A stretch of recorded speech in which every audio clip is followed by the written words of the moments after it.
I am Citizen Jones Hussein. Now, today on the program, investors react, positively as President Tinubu meets with Emefiele, Kyari, and organized labor over petrol subsidy, just as governors warned fuel marketers against hoarding and price hike.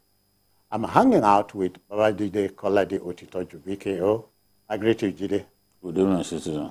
We also have Dotun Oladipo joining us. Dotun, I greet you too. Thank you, sir. Good evening. Now, the team is ready. I hope you are too.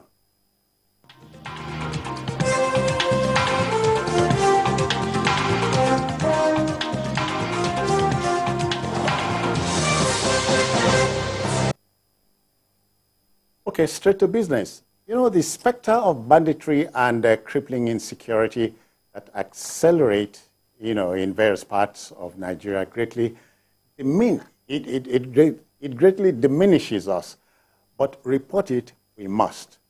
Now, reports reaching out say in 3 separate attacks in the Kanoma district of Maru local government area of Zamfara state, bandits wantonly killed 25 persons, including a prominent vigilant leader identified as Dahiru Dagamji.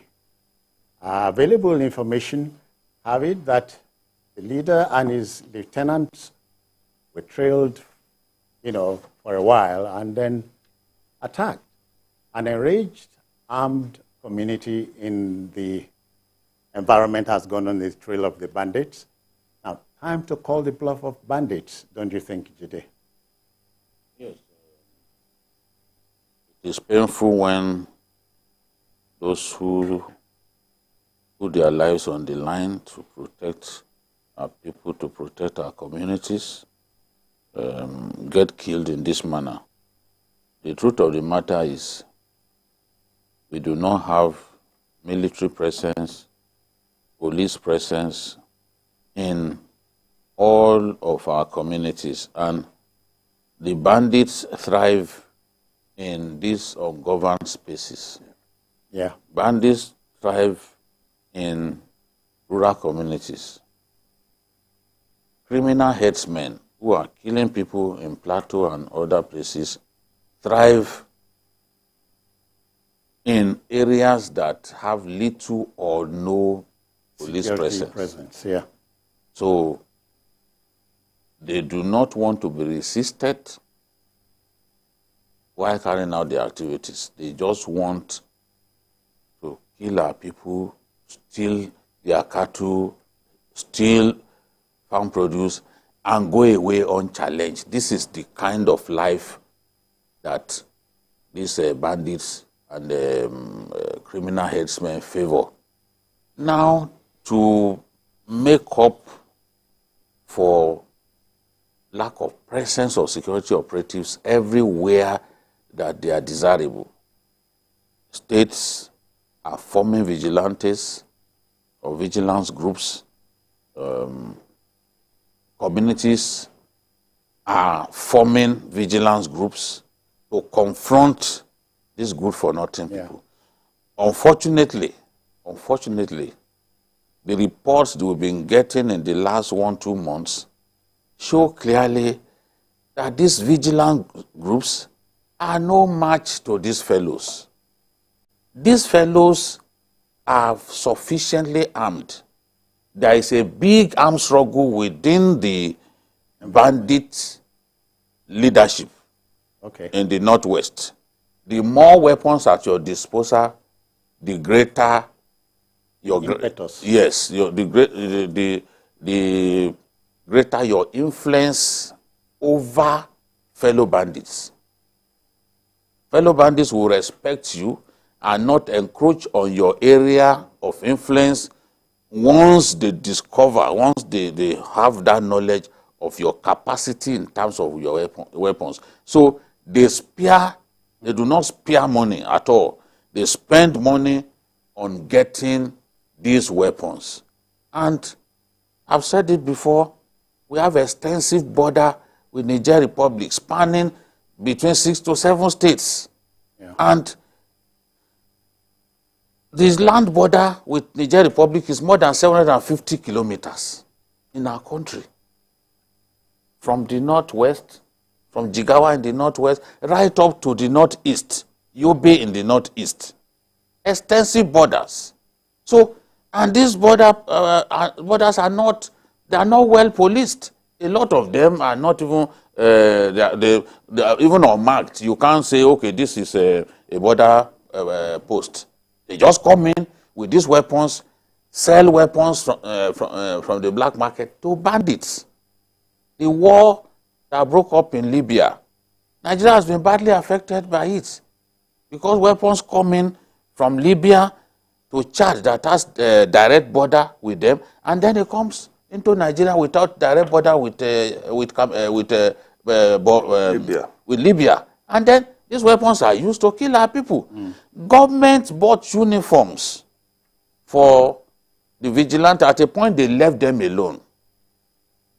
But government then felt, oh, let us encourage these guys who are putting their own lives on the line for our people. They bought weapons for them. This is a pump action, you know. Bought motorcycles for them and even gave them uniforms, so that there is an air of validity to what they are doing. Yeah. What? They are no match to these people. I've said it repeatedly. 44 of them were killed in Kebbi the other day. Now, look at one of the most prominent vigilance group leaders in Zamfara state, killed in one of the forests of Maru local government. Maru local government is the largest local government in Zamfara.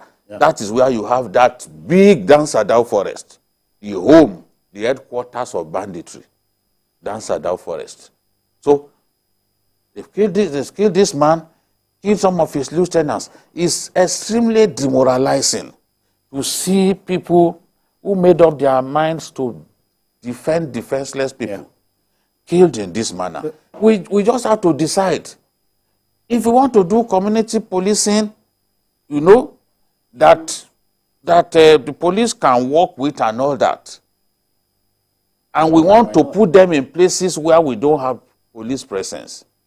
You have to protect them. I mean, you have to arm them, at least to be able to stand up to these enemies of the state. You can't keep wasting people like this. It makes no sense. It's, as I said, time to call the bluff of these people. And it is not impossible. I get even more enraged when I read the story further to say that the bandits made to attack the communities because they were coming after them. Well, that's what happens. Unfortunately, like BK said, these people are not armed enough, sufficiently. When you see the kind of weapons these bandits and you see the kind of weapons they carry, you even know that the only service that looks close to it in terms of being armed is the Department of State Services. They can't match most of them, especially those in the Northeast. And it's the same thing that is coming up in the Northwest now because of the influx of weapons. Because initially it was through Lake Chad. With our borders, which we understand are porous. Very porous. Initially it was through Lake Chad, but it's been blocked now to an extent. So we are next? The Northwest. So until we get to that point where those who are protecting communities, in the first instance when Borno State was being liberated and Yobe, the intention was to put the police and the civil defense in those places. But at the end of the day, what did we get? They were not sufficiently armed enough. As they are taking them, handing them over to the police and the civil defense, these people were coming back because they were better armed. Now, the soldiers are back. Well, so we must look at those communities too and begin to say, what do we do there? We can use modern gadgetry in going after them. It is not impossible. We can, but in many ways we are stretched. We are stretched in terms of even the quantum of weapons at our disposal. Because when we're talking about intelligence gathering assets, do we have enough? Do we have enough? The answer is no. These guys are occupying huge swaths of our land area in our country. The other day I was reading that the famous Kanji Lake National Park has now been taken over by bandits. Yeah. Was it originally meant as habitation for bandits? You see the forest that we had abandoned for years. Because this was the same thing that happened with Sambisa. Sambisa was a forest reserve, left unattended. And now these guys got inside, built fortresses inside, built a network of tunnels, and then felt that this place is a place that we can't live. You know, till today, Boko Haram, Shekau faction, remnants of Shekau faction, they are still there inside Sambisa. It's much safer for them to stay in Sambisa than it is for the ISWAP to stay in the islands of Lake Chad. Because the islands of Lake Chad are a very small area. Nigeria has a very small land border with Chad. So they can easily be exterminated. But the ones in the forest, because Sambisa is 6.5% of the entire Nigerian landmass. Wow. So you are dealing with a place that is so big. That's quite a chunk. Yeah. Yes, stretching to at least 7 states. Okay, then, we'll move on. I dare say that it's a tall mountain the new government is climbing. There's a lot to do. So there's plenty on the plate, as they say. A lot to do. All right, to our next story. You know, with barely 48 hours at the helm, President Bola Tinubu waded into a protracted, squabble between the Department of State Services, DSS, and the Economic and Financial Crimes Commission, EFCC, over a property at 15A Awolowo Road, Ikoyi, Lagos here. Now, operatives of the DSS had barricaded the entrance to the EFCC office, which provoked the staffers of the anti-graft agency. Now, the DSS had issued a statement denying the development, claiming it was only occupying its own facility.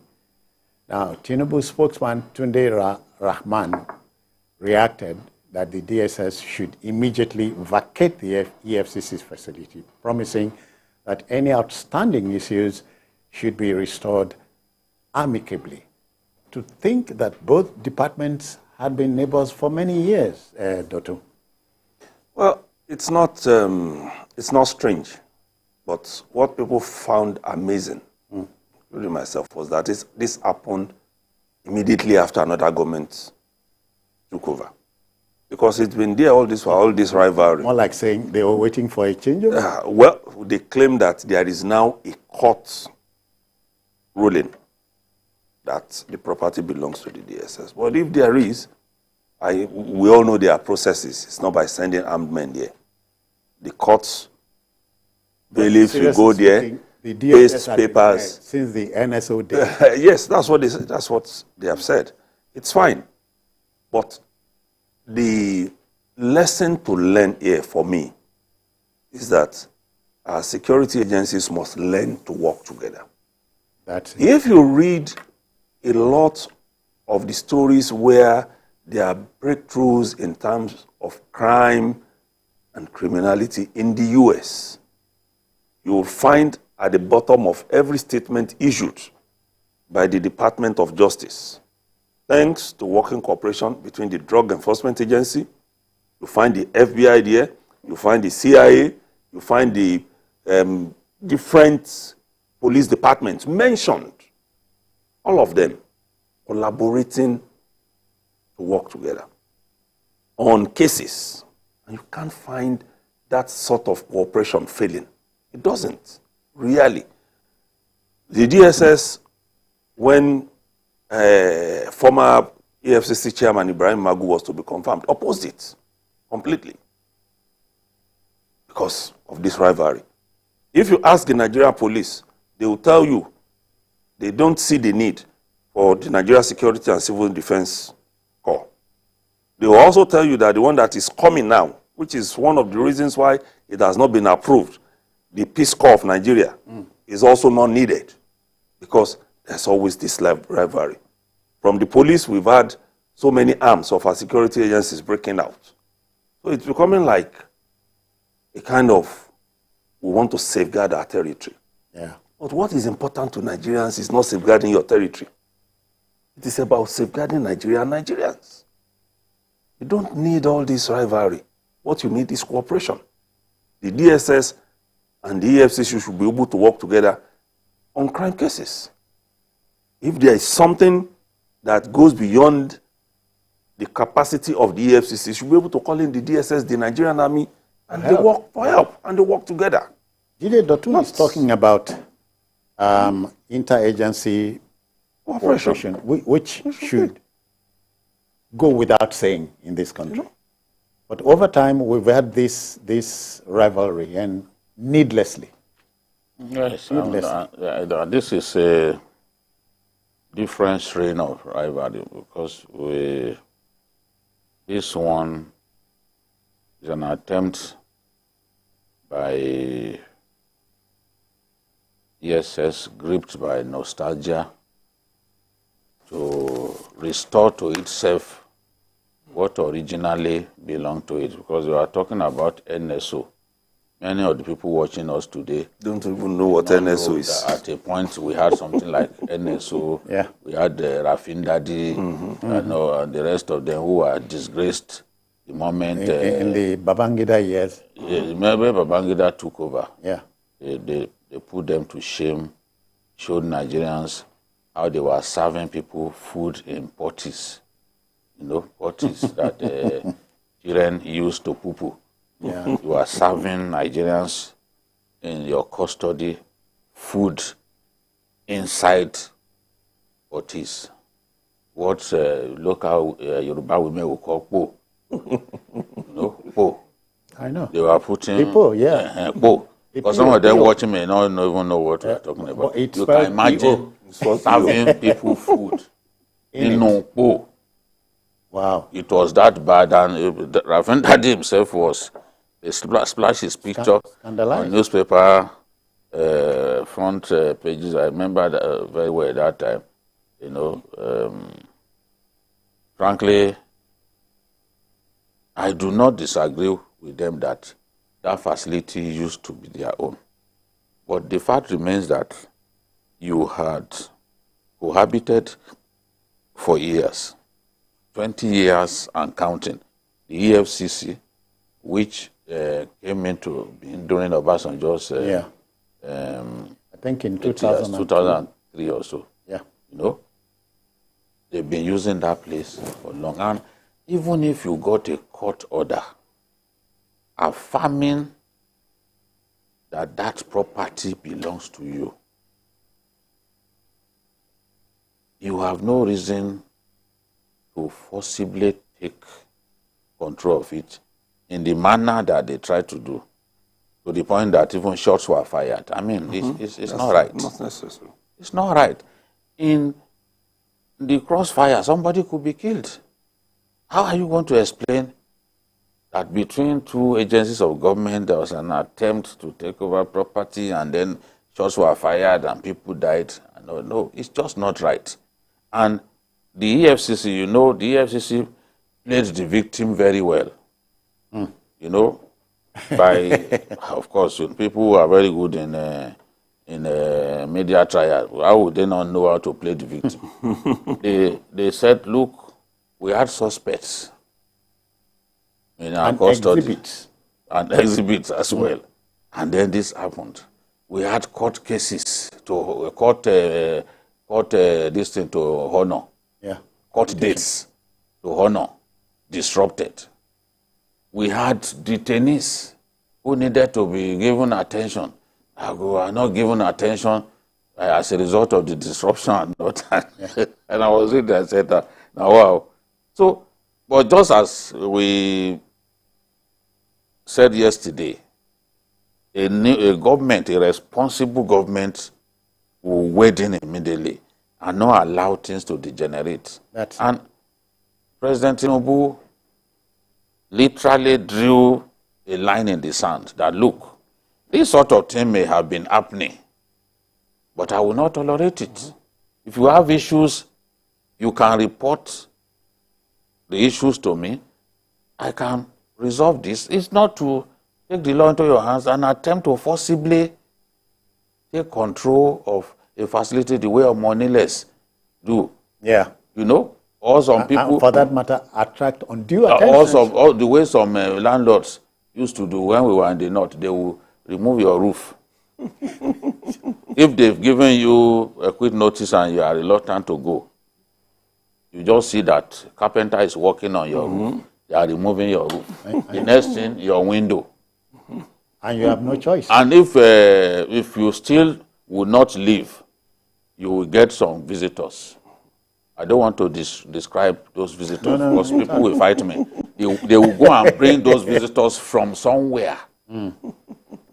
Those visitors are people kept far away from town. They will go and bring them. They will be using that house with you. You want to open a tap, one of them will be dragging the tap with you. You want to, you know the people that I'm talking about, they will be dragging the tap with you. I swear, that is usually the last resort. You cannot stand those visitors at that point, for one day.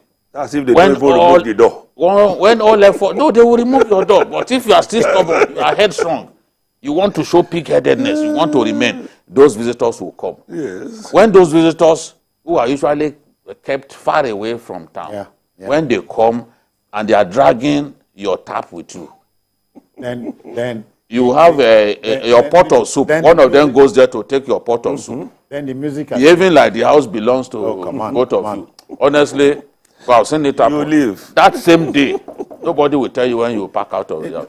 Maybe the DSS was even planning to unleash such people. Who knows? Before Tinubu stepped in. But look at the DSS, supposed to be undercover, the same as the EFCC. Even in the case of the DSS, it's worse. Because it's a crime shame that in 2023 this is happening to us. A lot of us see them as the intelligence arm of the security agencies. That's why the fact that you have the DMI. Yeah. But that's the way we see them. That they are the most sophisticated. Yeah. There is nowhere they can't break into, and there is no breakthrough that they can't achieve. So if you behave this way, then we begin to question it.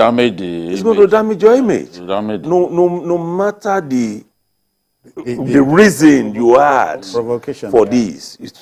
I mean, like it was said in the statement, the best that would have happened was for the president to be called to intervene. Okay. No, he's done that. And which is what he should have done. It's all permanently.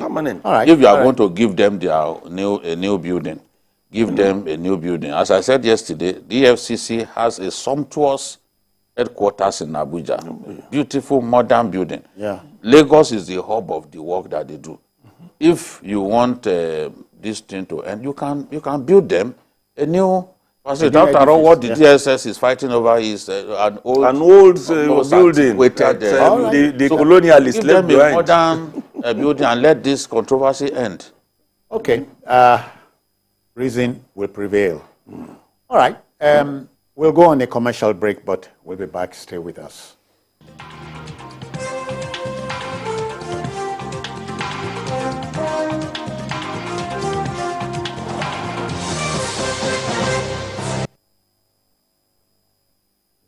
Doubt and fear doesn't occur at the canvas, it shows in the canvas.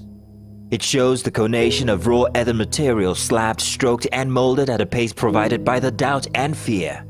Every move way in the struggle of one to the other, merging the past to the present, brushstrokes of colors seen but not known. For when the wailing stops, the pieces settle down in abject beauty, erected for a century of a century. Speaking, advocating, protesting, as the arts are meant to be.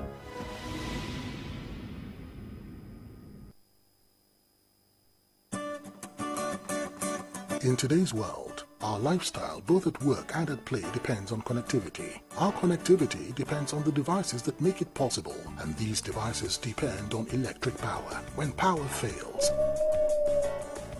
our life shrinks, our work drops, and our joy dips. JRB Solar Energy Systems are here to ensure that we enjoy uninterruptible power, uninterruptible joy. Whether you're running a business, an institution, or just a home you return daily to rest, JRB has got you covered. No project is too big for our super digital inverters, long-lasting batteries, and efficient solar panels. Go. Dream on. Change your world. JRB Solar Inverters, batteries, solar panels, solar streetlights, and more. Telephone 0906 752 1111. Email sales@jrbsolar.com. With JRB, the sun's gonna shine on everything you do. The ABC candidates for the speakership position of the 10th House of Representatives, Right Honorable Tajuddin Abbas, PhD, Ian Zazzle, congratulates President Bola Ahmed Tinubu and Vice President Kashim Shettima on their inauguration. Right Honorable Tajuddin Abbas wishes them success in their tenure and calls on Nigerians to give them maximum support. Coming up in the month of May, the 1st is International Workers' Day, the 3rd is World Press Freedom Day, on the 5th is the 13th anniversary of President Yar'Adua's demise in 2010. While from 12th to 16th of May are days dedicated as United Nations Global Road Safety Week. The 16th of May is International Day of the Boy Child. World Hypertension Day is on the 17th. And on the 27th is Children's Day. 29th of May is Nigeria's Inauguration Day, the commencement of a new 4-year tenure of another administration. On the 31st is World No Tobacco Day. Brace yourself and tune in to TVC News for special reports and analyses on these days.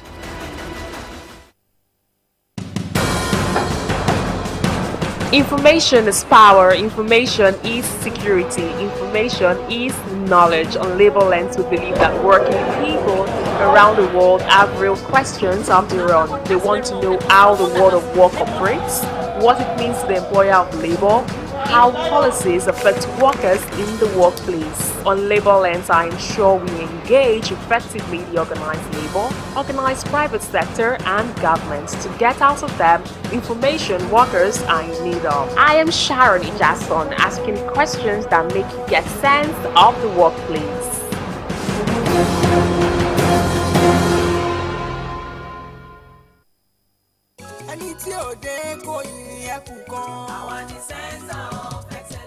Lagos is the most visited state in Africa as the 5th largest economy on the continent. Covering the state and its government is no mean feat, it's a busy beat.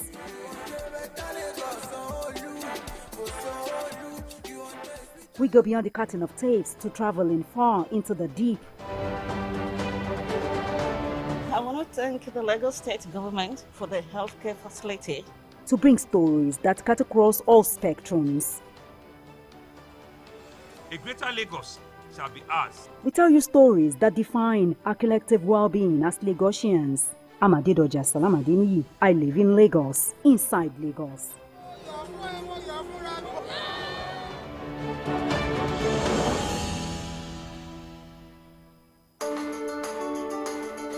There is always more to a story than the scribbled headline. The part of a story that is not told casts a shadow. It's like the part of an object that is not reached by light. On TVC News, I'm able to explore the many angles there are to a story, talking to stakeholders, asking the difficult questions, and digging for facts. I believe the viewers are able to make a better decision if they're well informed and understand not just a part, but the complete story. TVC News, first with breaking news.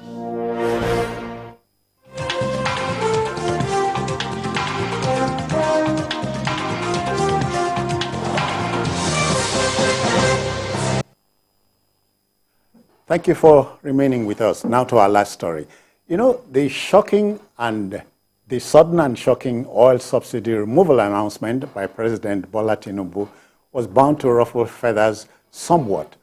But the cheering news is that both the equity and the money markets responded positively to the pronouncements by the #1 citizen in his inaugural address. Meanwhile, the NNPC has rolled out new pump price regime, while governors warn fuel marketers against hoarding and price hike. And the president met with the governor of the Central Bank of Nigeria, CBN, Godwin Emefiele, the group chief executive officer of the NNPCL, Mele Kyari, and labor leaders in order to remove looming agitation over the phasing out of the petrol subsidy regime. As they say, the quality of our lives depends not on whether we would have conflicts or agitations, but on how we respond to them today. Yes, it's something that we knew would come at some point. For me, I thought that it could be at the end of the month, I will see subsidy being removed. Mr. President was the only person in the last regime who insisted that subsidy should not go. As far as he was concerned, he did not want to see people suffer. But the Nigerian economy and had suffered a lot from the subsidy. A lot of pounding. In terms of our earnings, in terms of our receipts, our revenue, the subsidy regime ensured that Nigeria got a short end of the stick. The World Bank, the IMF, they've been saying, look, do something about your revenue, because our revenue to debt servicing is horrendous. I think it's the worst in the world now, because you are literally spending 96% now by last year's figures, 96%.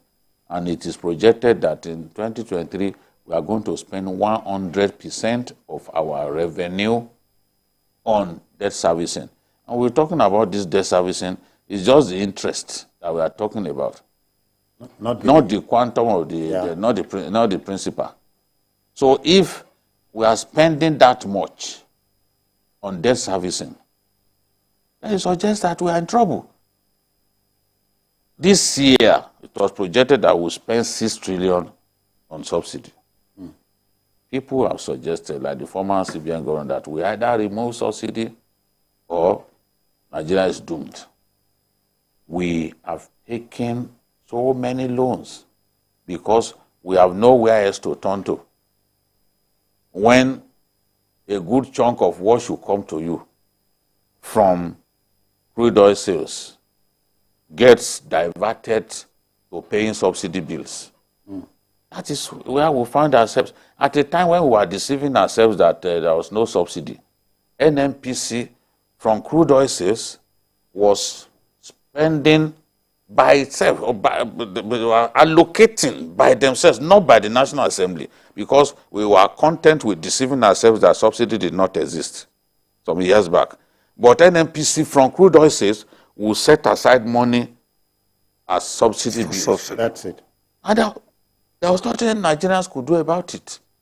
Now, you can imagine if you had 6 trillion naira, it would take care of a lot of the critical infrastructure. Yeah. You do not fund the health sector sufficiently. You do not fund education sufficiently. University academics ask for a pay rise. You've been paying them the same salary since 2009. They ask for pay rise. You demonize them. You call them, you made them look like animals before fellow Nigerians. All because you are thinking, okay, where are you going to find the money? Yet 6 trillion in a country where you are setting aside 6 trillion to fund consumption. Which country spends that kind of money simply to fund consumption? No, it is at a point you have to decide, what do we do? Yeah. And with the choice we had, this fraudulent subsidy regime, a situation in which the NNPC tells us, oh, this is our daily consumption. And we know in our heart of heart that is a lie, that we don't consume that much. But we cannot stop them. They simply tell us what they like, remove what they like as subsidy, for subsidy, and we just fold our hands. That's it. They tell us, oh, Helplessly. the unusually huge volume of petrol consumption is because of smuggling. And the Comptroller General of Customs said, how many tankers have to cross our borders? Which roads are they using? Because the border posts, the major border posts where you can move those heavy trucks in such huge number, they are well known. How are they able to cross? And there is every day that they are crossing like that. The man calculated and said, no, this consumption level is a fraud. We do not consume this much. Yeah. I had the Senate president, the current Senate president, we played him at least 3 times on this program, saying that, look, this thing is a fraud. That if we continue like this, one day the NNPC will come and tell us there's about 200 million liters a day that we consume, and we'll be looking at them. People are smiling to the bank. Fat cats are being made every day, smiling to the bank, with free money. making money from the misfortune of a country. So now, look at where we found ourselves. We couldn't fix our refineries, which if we are done, will at least bring down the price. I'm not saying significantly, because we will still sell at the global oil prices. But at least fixing our refineries will bring down the price a little bit. We couldn't. An individual can build a refinery 650,000 barrels a day. A whole country cannot fix just 4 refineries. Whereas in America, you see a single state having more than 26 refineries. Yeah. So this is even countries that don't produce oil, they have refineries. We were even buying refined petrol from them, from countries that don't have a drop of oil. It's such a shame. This fuel subsidy regime takes us back to January 2012. So you remember the hue and cry at Ojota here. And so you are looking back and asking yourself, was it necessary? Well, we've always said it that per time, people take the position that suits them. That's what we do. It's not a position that is in the interest of the whole country. It is what is politically correct at the time that they do. Because look at the figure the Nigeria Extractive Industries Transparency Initiative released. Between 2005 and 2021, we had 13.6 trillion on subsidy, which is good money. And we, like BKO Act, not even fix our own refineries? Oh. Because, you build new ones.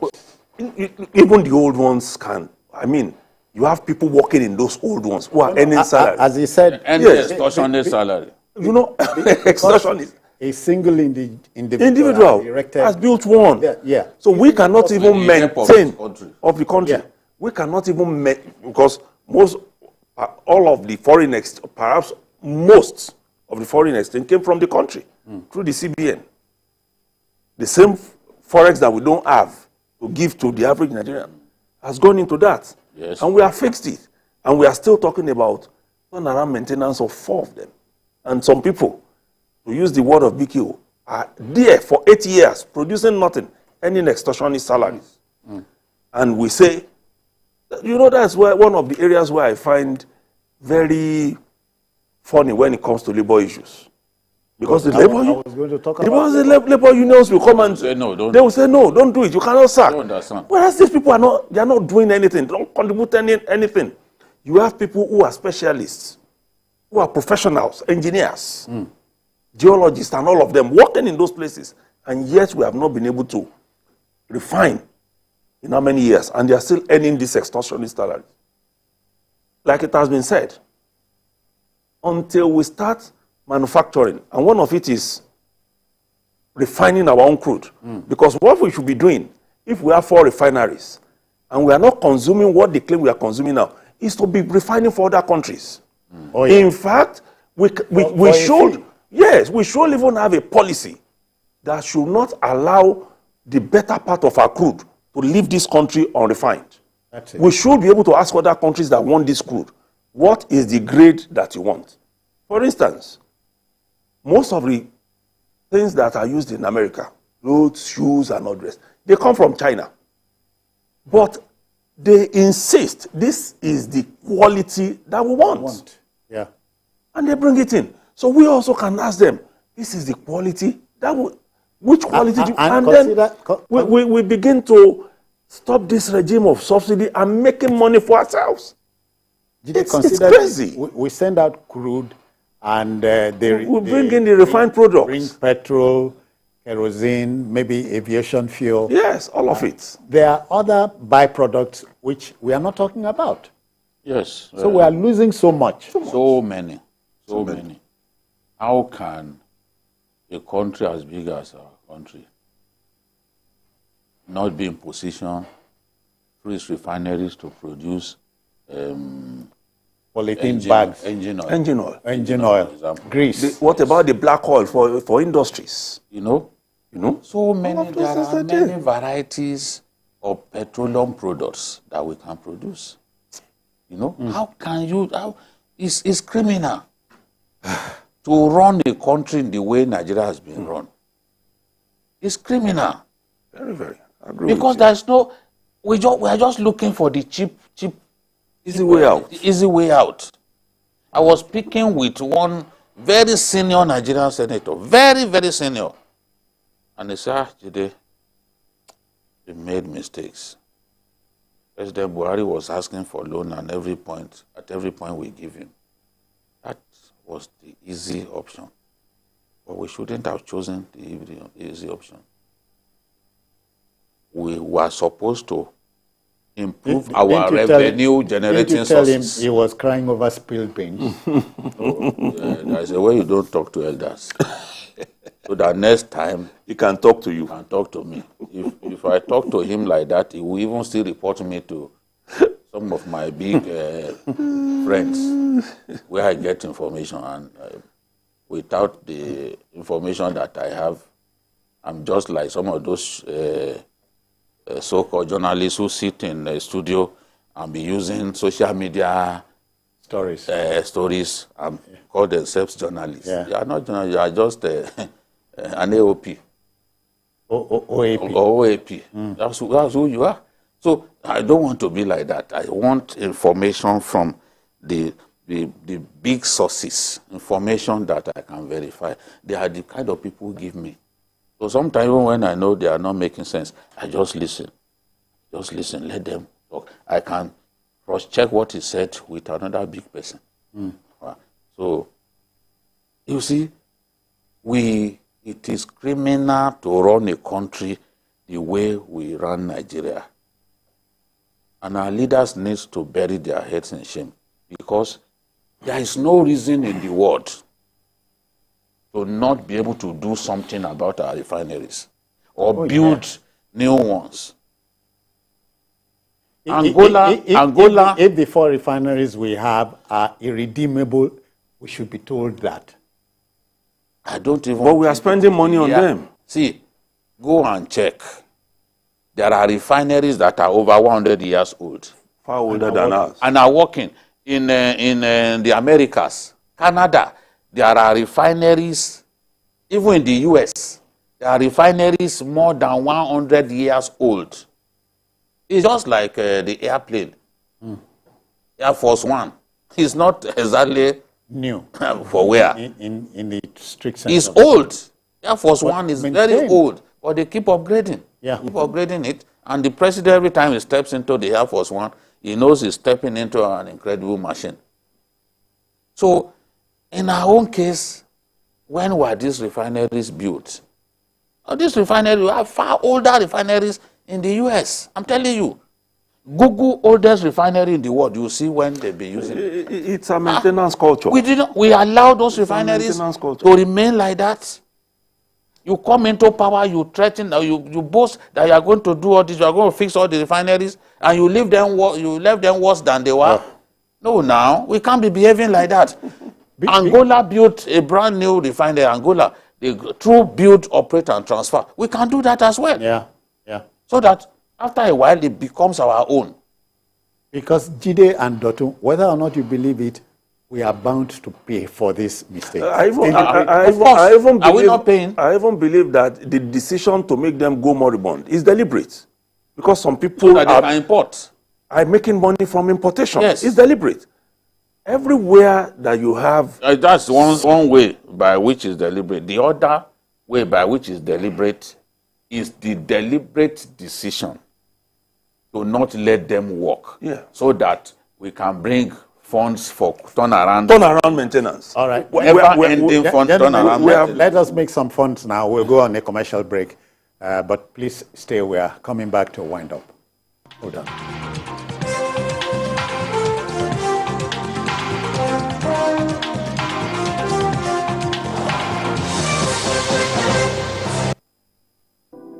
The APC candidate for the speakership position of the 10th House of Representatives, Right Honorable Tajuddin Abbas, PhD, Iyan Zazal, congratulates the Governor of Kaduna State, Senator Uba Sani, on his inauguration. Right Honorable Tajuddin Abbas wishes Governor Uba Sani success in his tenure and calls on the people of Kaduna State to give him maximum support to succeed.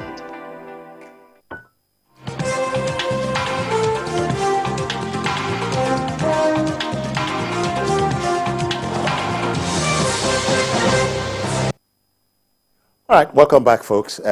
Let's spend the remaining 5 minutes putting finishing touches to the subsidy regime thing we are talking about.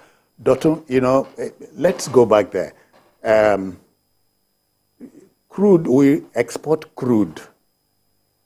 What returns to us are things we can, touch with our fingers. What about those other things? Well, as we said in passing. What we have said is we have given them the crude for a fee. So it's what we pay for that will come back to us. Nothing more. You can't have what you didn't pay for. We paid for aviation fuel, petrol, diesel, kerosene. We didn't pay for the other things. Yeah. So we must buy them. Do you know, if you Google the byproducts of crude, you'll be amazed. So many of them. You'll be so many of them. And that's why some of those old industrialists shouted themselves almost worse. The Eleganzas, the Samuel Adedoyins, they were talking about this thing of refining in Nigeria. Yeah. And then all our industries died, especially the ones in northern Nigeria manufacturing clothes. That's the textile. Yeah, textile. That's what killed him. Because if we had all of these things in place, we wouldn't need them. In fact, some of those things will even enable you to generate electricity. Oh, yeah. So it's a whole lot that we are losing. But like we have said, there are some people who don't want it to work. But I think what we should be doing now is that as the government is removing this subsidy, because I trust this government will be able to do something if we go by what happened in Lagos during the regime of Asiwaju Bola Ahmed Tinubu. We should be able to quickly put in palliatives. I don't want a train that will take me from Lagos to Ibadan for 6,500 naira because I can go by road for 1,500. If you are going to give us mass transit, let it be mass transit. Yeah.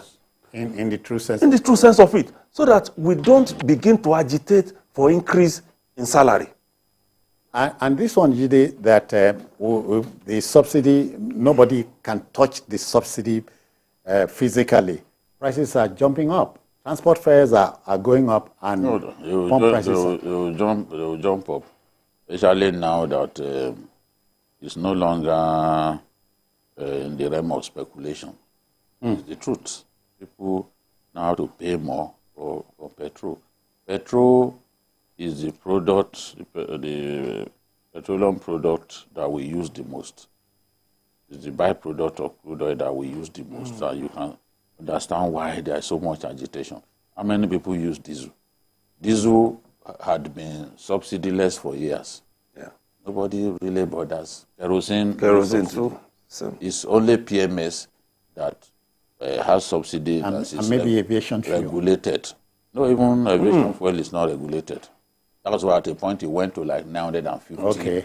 per liter, and they were groaning. It still gets imported into our country because we do not refine these things. In a whole year, some years back, Kaduna Refinery refined just 50 million liters of petrol in a whole year. That is not even by their claims. It's not up to what one day consumption.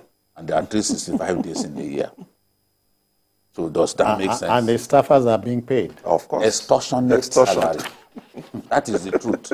There are some places in this country where the ordinary civil servant earn higher salary than the president. Civil servant is not of director cadre, earning salary higher than that of the president. I think who mentioned it the other day? One of these top people in Abuja said it, that there are some civil servants who are higher than the president. Okay. We have that. Dr. Jide, the popular saying is you pour oil on troubled waters. Now, crude oil is troubled. What do we pour on it? Common sense. Common sense. I was going to think about that. You took it off my mouth. Okay. You are very notorious for that. All right, we must go. That will just...